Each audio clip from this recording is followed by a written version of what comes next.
Today I am at Pinetina, home of Inter, where Spanish is the second language after Italian. We are meeting a striker from Argentina. His name is Rodrigo Palacio. Hola, Rodrigo. Hola, Laura. Let's start with your origins. Your father moved from Spain to Argentina during the Civil War. Did he teach you football? Sí. Yes, I learnt a lot from my father.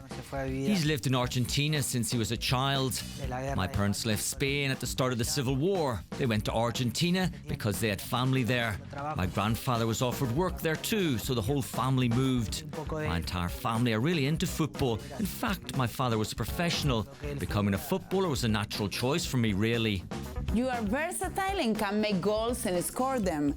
How would you describe your best position? Depende, cuando era más chico que estaba un poco mejor. It depends. When I was younger and fitter, I liked playing in attack, near the penalty area, where I could show off my dribbling skills. Now I'm a bit older and not as fit. I've changed my style a bit and I try to help out more in defence.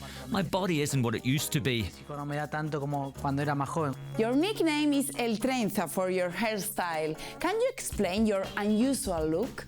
Cuando era chico tenía el pelo. There's no particular reason for it. When I was younger, I had long hair. But when it started thinning, I decided to shave it all off and just have a small lock of hair at the back. That's when I started braiding it. Then I turned professional and people started to recognize me with the braid, and it became a trademark of sorts. So I decided to keep it.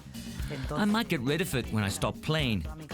In Argentina, I'm known as La Hoja, and here I'm known as El Trenza. I like both of them. They're fine by me.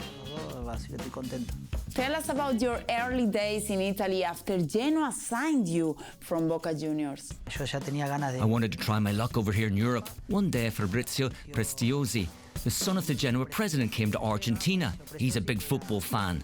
I ended up in Genoa with a 3-year contract. I felt at home there immediately. I liked the city, the team and the people. I think I made the right decision. It was a good move to come to Italy. I can still remember the first match I played for Genoa. It was home against Roma. It was the first time I'd come up against players like Francesco Totti and Daniele De Rossi. It was an incredibly positive debut. It was also really good for the team. We won 2-0, so it wasn't a bad start in Italy. I can also remember the first goal I scored at the Marassi. The place was packed. We were playing against Parma. And these two firsts were great moments for me, really nice.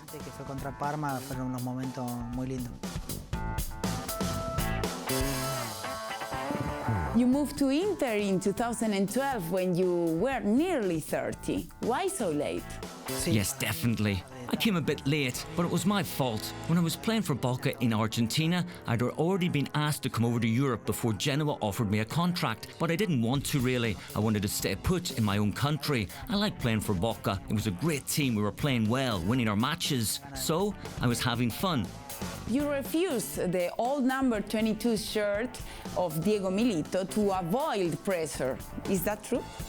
For starters, I didn't like the number. Then it was Diego Milito's number, and Diego was a friend of mine. I wanted that number to be remembered as his number. And then, if I'd worn the 22 shirt, people would have expected me to play like Diego and score goals like he did, and that would have been tough for me. So I chose number 8, and that was that. You have scored many goals for Inter, but the back heel against AC Milan in 2013 was incredible, fantastic. Tell us about it. La verdad que fue perfecto. It was a brilliant match. We scored the winning goal after an hour. Actually, I scored it with my heel. I think it's still the best goal I've ever scored over here. I scored my best goal with Genoa, meanwhile at home against Napoli. But the most important one was the one we've just talked about during the Milan derby. If I had to choose, I think I'd choose that one.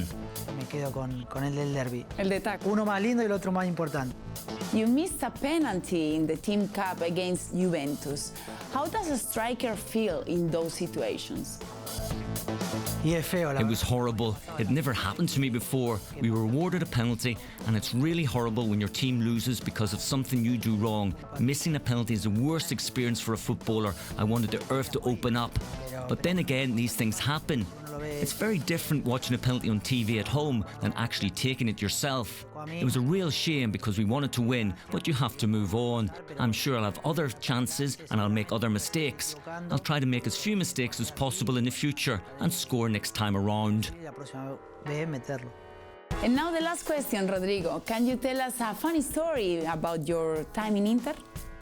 Sí, bueno, una vez fui a un restaurante a comer acá en Milano y cuando estaba... Well, yes, I was having a meal in a restaurant in Milan one day, and I saw someone gesturing to me from the other end of the restaurant. I thought he was asking for an autograph, but I was making a call, so I gestured back to tell him to hang on. The person didn't respond to my gesture, and then I turned around and I saw that it was the waiter, and he was standing behind me. The person wasn't asking for an autograph, but for the bill. La cuenta al mozo y bueno, nada. Y yo quedé mal pensando que me pedía a mí y nada. Era la cuenta al mozo y nada que ver. Thanks, Rodrigo, and good luck with the rest of your career. Bueno, muchas Thanks a lot, Laura. It's really nice talking to you, and good luck to you too. You know what is coming now? The top saves.